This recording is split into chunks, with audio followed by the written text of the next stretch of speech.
الحمد لله وكفى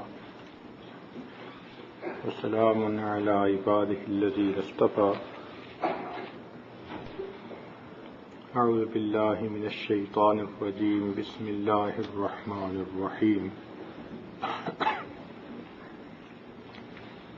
هل أتى على الإنسان حين من الدهر لم يكن شيئا مذكورا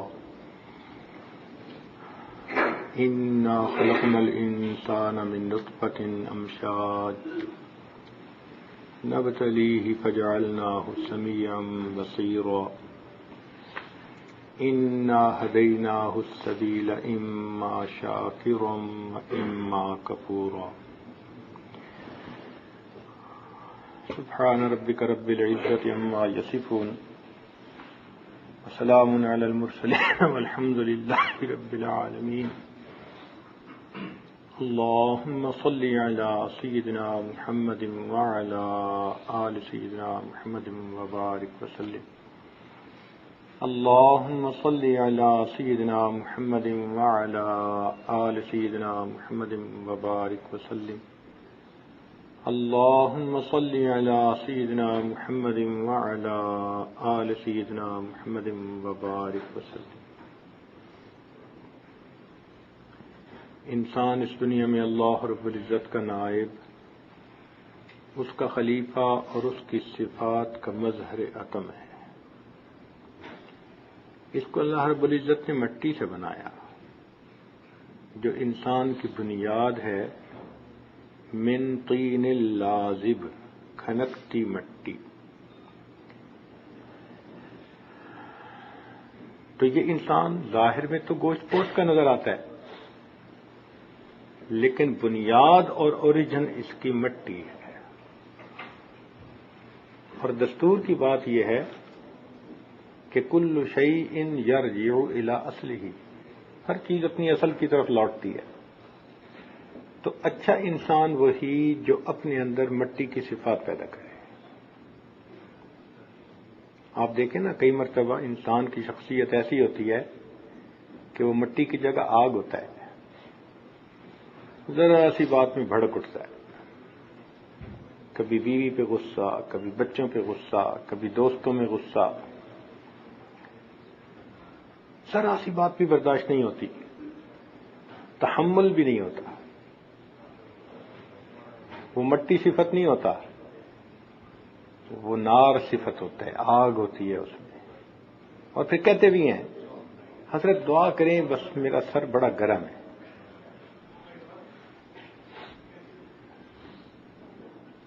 ہم اپنے اندر وہ صفات پیدا کریں جو ہماری اصل ہیں، ہماری بنیاد ہیں۔ علماء نے لکھا ہے کہ مٹی کے اندر 4 خوبیاں ہیں، اگر وہ 4 خوبیاں انسان اپنے اندر پیدا کر لے تو یہ انسان کامل بن جاتا ہے۔ سب سے پہلی صفت مٹی کے اندر یہ ہے کہ اس میں جذب اور قبول کی صلاحیت ہوتی ہے۔ آپ پانی ڈالیں زمین کے اوپر، وہ چوس لے گی۔ بارش ہوتی ہے، سب پانی جذب ہو جاتا ہے۔ تو اس میں جذب اور قبول کی صلاحیت ہے، مٹی کے اندر یہ صفت ہوتی ہے۔ جہاں بھی مٹی ہوگی وہ پانی کو جذب کرے گی۔ تو ایک مومن کی بھی صفت یہی ہونی چاہیے کہ جب بھی وہ خیر کی بات سنے اس کو جذب و قبول کرے۔ ہم کئی مرتبہ خیر کی بات سنتے ہیں، اثر نہیں لیتے۔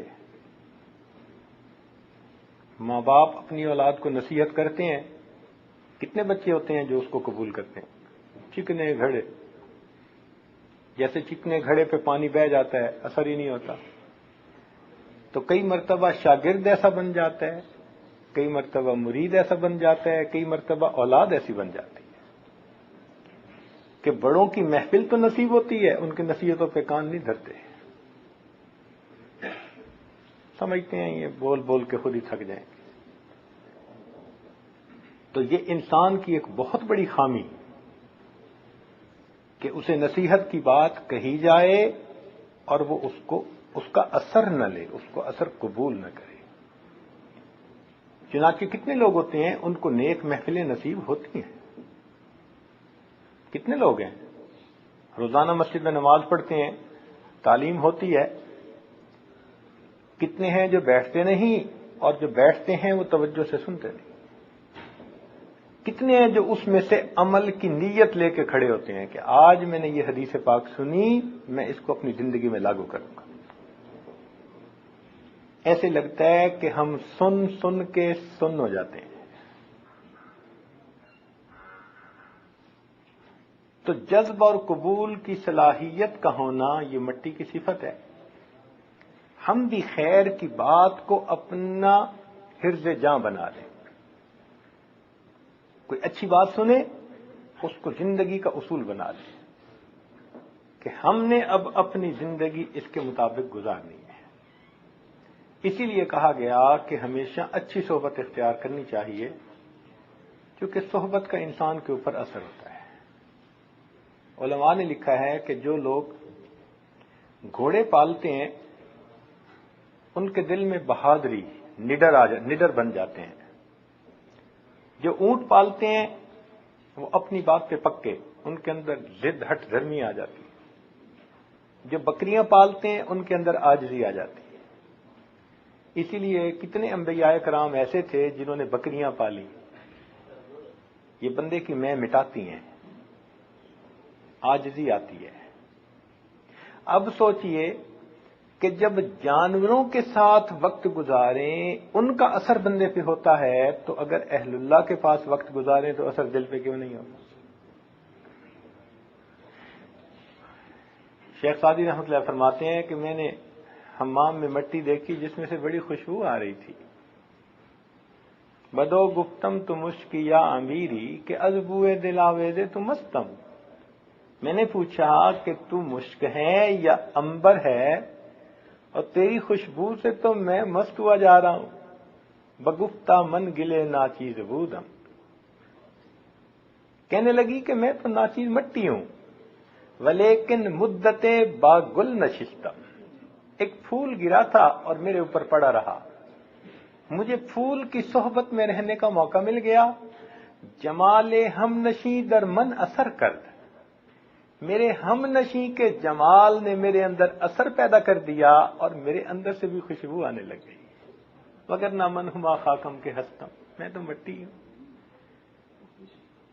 تو اس لیے اگر انسان نیک صحبتوں میں جائے، علماء کی، مشائخ کی مجالس میں بیٹھے، تو دل میں عہد کر لے کہ ہم نے جو سننا ہے اس کو اپنی زندگی میں لاگو بھی کرنا ہے، اپنی زندگیوں کو بدلنا ہے۔ تو یہ پہلی صلاحیت کہ مٹی کے اندر جذب اور قبول کی صلاحیت ہے، اور اگر انسان بری محفل میں بیٹھے گا تو اس کا اثر اس پر ہوگا۔ اب کئی مرتبہ بچے اپنے باپ کو لاجک دیتے ہیں، ابو میں بس اس کے ساتھ صرف بیٹھتا ہوں، میں سنتا ہوں، میں کچھ نہیں کرتا۔ جس بچے نے یہ لاجک دی نا کہ میں تو بس اس کے ساتھ بیٹھتا ہوں، بس ذرا سنتا ہوں، آپ سمجھ لیں کہ آج سن رہا ہے، کل خود یہ وہی کام کر رہا ہوگا۔ اثر ہوتا ہے انسان کو۔ الصحبۃ مؤثرۃ، صحبت کی تاثیر ہوتی ہے۔ کسی عارف نے کہا، جہاں عطر کھنچتا ہے جاؤ وہاں گر، تو آؤ گے ایک روز کپڑے بسا کر۔ جہاں عطر بن رہا ہو اگر آپ وہاں جائیں تو پھر ایک دن آپ کے اپنے کپڑے بھی عطر کی خوشبو میں بسے ہوئے ہوں گے۔ جہاں عطر کھنچتا ہے جاؤ وہاں گر، تو آؤ گے ایک روز کپڑے بسا کر۔ جہاں آگ جلتی ہے جاؤ وہاں گر، تو آؤ گے ایک روز کپڑے جلا کر۔ اور جہاں آگ جلتی ہے وہاں جا کے بیٹھو گے تو ایک دن کپڑے جلا کے آؤ گے۔ اب اگر کسی نے یہ لاجک پیش کی کہ جناب میں تو جلتی آگ کے پاس بھی بیٹھا رہا اور میں نے تو کپڑے نہیں جلنے دیے، تو شاعر نے اس کا بھی جواب دے دیا۔ وہ کہتے ہیں، یہ مانا کہ کپڑے بچاتے رہے تم، کہ آگ کے پاس بیٹھ کے آپ اپنے کپڑوں کو جلنے سے بچاتے رہے، یہ مانا کہ کپڑے بچاتے رہے تم مگر آگ کی سینک کھاتے رہے تم، مگر جتنی دیر بیٹھے تمہیں آگ کی تپش تو ملتی رہی نا. یہی بری محفل ہوتی ہے کہ اگر انسان کہے جی کہ میں نے اس برائی کو اختیار نہیں کیا تو بھئی جتنی دیر بیٹھے اتنی دیر تو برائی کا اثر ہوتا ہی رہا نا بندے. تو انسان کے اندر جذب و قبول کی صلاحیت ہو، خیر کی بات، نیکی کی بات کو وہ قبول کرے اور اس کو اپنی زندگی کا حصہ بنائے. یہ سب سے پہلی صفت ہے. اور دوسری صفت کہ زمین جو ہے یا مٹی جو ہے اس میں نشو و نما کی صفت ہے. آپ دیکھیں، آپ بیج زمین میں ڈال دیں تو یہ اس بیج کو اگائے گی، وہ درخت بنے گا، اس کے اوپر پھل پھول لگیں گے، پھر ایک درخت جو بنا اس پر ہزاروں بیج لگیں گے، تو ایک بیج کو اس نے ہزاروں بیج دینے والے درخت میں تبدیل کر دیا. تو اس کے اندر نشو و نما کی بھی صلاحیت ہے. یعنی اگر اس نے ایک بیج لیا تو ہزاروں بیج واپس لوٹائے. تو بندے کے اندر بھی یہ نشو و نما کی صلاحیت ہونی چاہیے. ہم اپنے ماں باپ کے پاس رہتے ہیں تو کتنے فائدے اٹھاتے ہیں. ہمیں بھی سوچنا چاہیے کہ اب ان کی بڑھاپے کی عمر ہے، اب وقت ہے کہ ہمیں ان کو یہ واپس کرنا ہے جو انہوں نے ہمارے ساتھ بھلائی کا معاملہ کیا. ہم جس ماحول معاشرے میں رہتے ہیں ہم کتنے فائدے اٹھاتے ہیں. ہم نے کبھی اپنے ارد گرد کے بارے میں سوچا کہ انہیں ہماری وجہ سے سکون ملنا چاہیے. ہم جہاں رہتے ہیں وہیں جھگڑا، دفتر ہے تو کسی کے ساتھ جھگڑا، گھر ہے تو کہیں پڑوسی سے جھگڑا. ہماری صفت ایسی ہے. یہ چیز اچھی نہیں ہے. مٹی کی صفت کیا ہے کہ وہ نشو و نما، جو چیز لیتی ہے اس کو بڑھا کے واپس کرتی ہے. کاش کہ ہمارے اندر بھی یہی صفت آ جاتی، ہم بھی خیر کی بات سنیں تو پھر اس سے بڑھ کر خیر کو ہم واپس لوٹائیں. ہم تو اپنے والدین کے احسان مند نہیں ہوتے. آج کل کے نوجوان بچے سمجھتے ہیں کہ بس دوست ہمارا خیر خواہ ہے جو کلاس فیلو ہے، اور ماں باپ جو ہمیں کہتے ہیں کہ نیک بنو، اچھے بنو، وہ تو پتہ نہیں کیا ہے. یہ کس لیے ہوتا ہے کہ ان کو بنیاد کا پتہ نہیں ہوتا.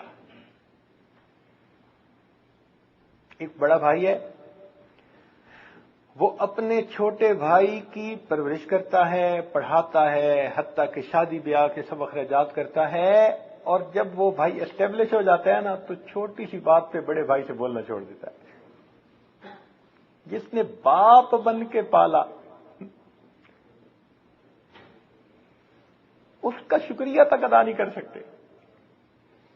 حالانکہ یہ اتنا اہم اللہ تعالیٰ ارشاد فرماتے ہیں، انشکر لی ولی والدیک، تم میرا شکر ادا کرو اور اپنے والدین کا شکر ادا کرو. اور ہمارا اس پر بھی عمل نہیں ہے. ہم فقط لینے کے عادی ہیں، ہمیں دینے کی فکر نہیں ہوتی. تو بھئی اگر ہم لیتے ہیں خیر تو پھر ہمیں خیر واپس بھی لوٹانی چاہیے. مٹی کے اندر اللہ رب العزت نے یہ نشو و نما کی صلاحیت رکھی ہے کہ وہ اگر کچھ لیتی ہے تو نشو و نما کے ذریعے اس کو بڑھا کر واپس کرتی ہے. ہم بھی ایسے انسان بن جائیں. ہم نے اپنے اساتذہ سے علم پایا، کتابیں پڑھیں، اپنے مشائخ سے نیکی کو سیکھا، اب ہم اس نیکی کو بڑھا کر اوروں میں تقسیم کرنے والے بن جائیں. جہاں رہیں خیر کا ذریعہ بنے، ہر ایک کی خیر خواہی، ہر ایک کی خیر خواہی. اور مومن تو ہوتا ہی وہی ہے. حدیث پاک میں آتا ہے الدین النصیحہ، دین سراسر خیر خواہی. مومن ہمیشہ خیر خواہ ہوتا ہے، اپنا بھی اور دوسروں کا بھی خیر خواہ ہوتا ہے. بچپن کی بات ہے، لڑکپن کی. ہمارے ایک کلاس فیلو تھے جو دیہات کے علاقے کے رہنے والے تھے. تو انہوں نے دعوت دیجیے کہ گرمی کی چھٹیوں میں آپ آئیں تو ہم آپ کو دیہات کا علاقہ دکھائیں گے. اب ہم شہر میں پلے بڑے, ہمیں پتہ ہی نہیں تھا دیہات میں کیا ہوتا ہے. تو گھر آ کے ہم نے اپنی امی سے کہا جی کہ گرمی کی چھٹیاں ہو رہی ہیں اور اس دوست نے دعوت بھی دی ہے, وہ اچھا پڑھائی کرنے والا بچہ تھا. والدہ نے کہا اپنے بڑے بھائی کے ساتھ چلے جانا. تو ہم اپنی زندگی میں پہلی مرتبہ دیہات کا علاقہ دیکھنے گئے. یہ وہ زمانہ تھا جب ہمیں یہ بھی نہیں پتا تھا کہ گندم پودے پہ ہوتی ہے یا درخت پہ ہوتی ہے, کچھ پتہ نہیں تھا. خیر وہاں گئے, ہم نے سبزیاں دیکھیں, مختلف قسم کی جو ہے نا وہ کراپس دیکھیں, تو ہمارے لیے سب ایک نئی چیز تھی. مگر ایک چیز جو بہت ہی عجیب لگی وہ یہ کہ ایک کھیت میں ہم نے دیکھا کہ یہ گند, نجاست, فلت جس کو ہم کہتے ہیں, اس کا ڈھیر لگا ہوا ہے. جانوروں کا گوبر پڑا ہوا ہے, نجاست پڑی ہوئی ہے, وہ ڈھیر لگے ہوئے ہیں تھوڑے. ہمیں عجیب سی بات لگی. تو ہم نے دوست سے پوچھا بھائی یہ تو گندی چیز ہے, اس میں بو آتی ہے, برائی ہوتی ہے, ناپاک ہوتی ہے, اس کو یہاں کیوں رکھا ہوا ہے؟ اس نے کہا یہ مٹی میں ملائیں گے. ہمیں اور تعجب ہوا, اس نجاست کو مٹی میں ملائیں گے؟ اس نے کہا کہ اس کسان سے پوچھ لو. تو ہم نے کسان سے پوچھا بھائی یہ یہاں گند کیوں رکھا ہوا ہے؟ اس نے کہا کہ آپ ابھی بچے ہو, آپ کو بات کی سمجھ نہیں. ہم اس کو مٹی میں ملاتے ہیں تو یہ مٹی کے لیے فرٹیلائزر کا کام دیتی ہے, اور جس کھیت میں یہ ڈال دی جائے اس کھیت کی سبزیاں اچھی ہوتی ہیں. خیر اس وقت تو بات سمجھ میں نہ آئی. اب کبھی اس بات کو سوچتے ہیں تو یوں بات سمجھ میں آتی ہے کہ اے انسان, جس کو ہم گند کہتے ہیں, نجاست کہتے ہیں, اس نجاست کو بھی اگر کسی کھیت میں ڈالیں تو وہ سبزی کو فائدہ پہنچا دیتی ہے. تو جہاں رہتا ہے وہاں ساتھ والوں کو فائدہ نہیں پہنچاتا, تو نجاست اور گند سے بھی گیا گزر.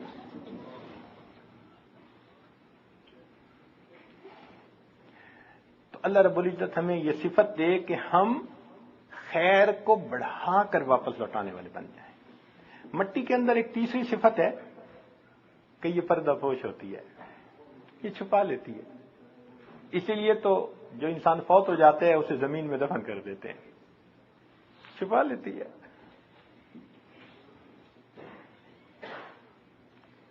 لوگ گندگی زمین پہ ڈال دیتے ہیں, وہ چھپ جاتی ہے. تو یہ عیب کو چھپا لیتی ہے, پردہ پوش ہوتی ہے. کاش کہ یہ صفت ہمارے اندر بھی آ جائے. ہم اپنے بھائی کی پردہ پوشی نہیں کرتے, ہم تو دوربین لگا کر اس کی غلطیوں کو نوٹ کرنے میں لگے ہوتے ہیں, زوم کرتے ہیں, اتنی سی بات کا اتنا بڑا بتنگڑ بنا دیتے ہیں. اور کئی مرتبہ تو ہم نے دیکھا کہ کہنے کو میاں بیوی زندگی کے ساتھی, اور بیوی خاوند کی خامیاں تلاش کرنے میں لگی رہتی ہے, خاوند بیوی کی خامیاں تلاش کرنے میں. میں اپنے والدین کو بتاؤں گی, وہ کہتے ہیں میں اپنی امی کو بتاؤں گا یہ ایسی ہے. اب بتائیں یہ زندگی کے ساتھی ہیں کہ جو اس طرح ایک دوسرے کی خامیوں کے اوپر نظر لگا کر بیٹھے. مومن کی صفت ہوتی ہے کہ اگر وہ بھائی کے اندر کوئی عیب دیکھتا ہے تو اصلاح کے لیے اس کو سمجھاتا ہے, مگر دوسروں سے رسوائی سے اس کو بچاتا ہے. یہ عیب پوشی ہوتی ہے, یہ ستاری ہوتی ہے. اللہ رب العزت کتنے ستار ہیں, اللہ اکبر. ایک بزرگ فرماتے ہیں, اکمال الشیم میں یہ لکھا کہ اے دوست, جس نے تیری تعریف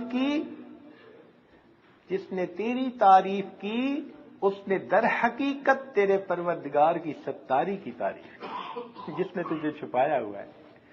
اگر اللہ تعالیٰ پردہ ہٹا دیتے تو کوئی سیدھے منہ سے بات کرنا پسند نہ کرتا.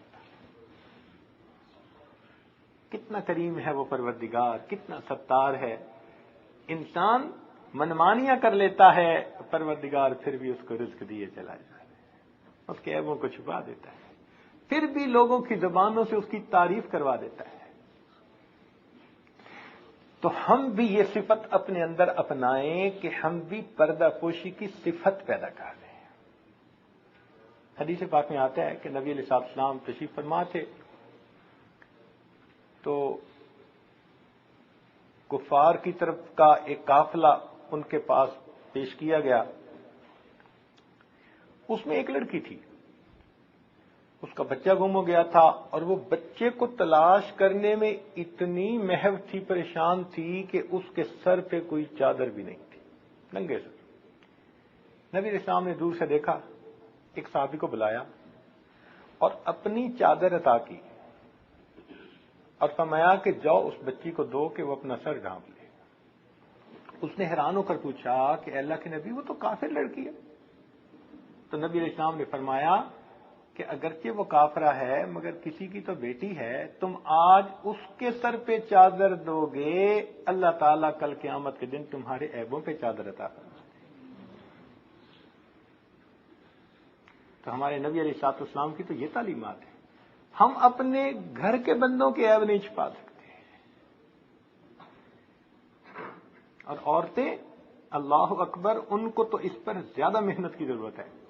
ذرا پتہ چلے دوسری کو بتائیں گی اور کہیں گی بس تجھے بتا رہی ہوں اور کسی کو نہ بتانا۔ وہ آگے 10 جگہ فون کر کے ہر ایک کو یہی کہے گی بس تجھے بتا رہی ہوں آگے نہ بتانا، اور وہ ٹاک آف دی ٹاؤن بات بنی ہوئی ہوتی۔ کاش کہ ہمیں یہ صفت نصیب ہوتی کہ ہم بھی اپنے بھائیوں کے عیب کو چھپاتے اور خفیہ ان کی اصلاح کی کوشش کرتے۔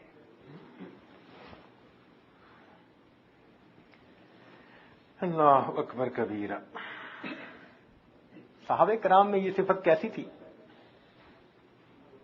کہ ایک مرتبہ نبی علیہ السلام کی خدمت میں حاضر تھے تو ایسے بو محسوس ہوئی جیسے کسی کا وضو ٹوٹ گیا۔